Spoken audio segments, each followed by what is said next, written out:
एक गीत खेसारी लाल का नाम लेडीज गायक है खूब सुंदर राना बहुत पहले फिल्म के कार्यक्रम पड़ी कल्पना जी एक गीत गौले बड़े राजा जान के ऐसे ऐसे एक गीत के फिल्म दुनिया में लोग नकल कर और बात जी टाइम भी आपका हो गया हमारे चंद्र बाबू वार्ड के पीछे 6 नंबर के वार्ड काउंसिलर पद के अरे हमारा वार्ड में 6 नंबर का हमारा भाई है, छोटा भाई है मेरा। अच्छा मेरा 6 नंबर वार्ड से हाँ हमारा छोटा भाई है, ब्याजी मेरा छोटा भाई है, इनको छोड़ दीजिए।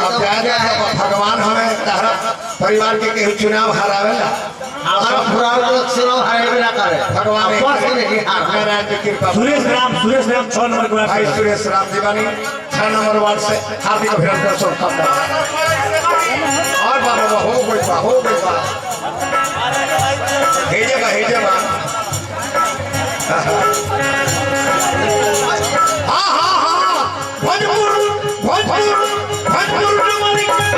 खाला हल्का हो जाता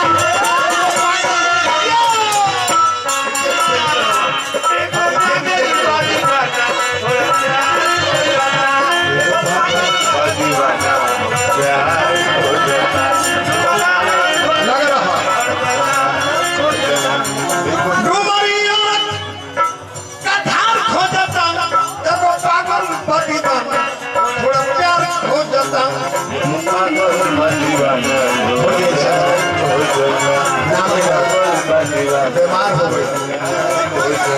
बीमार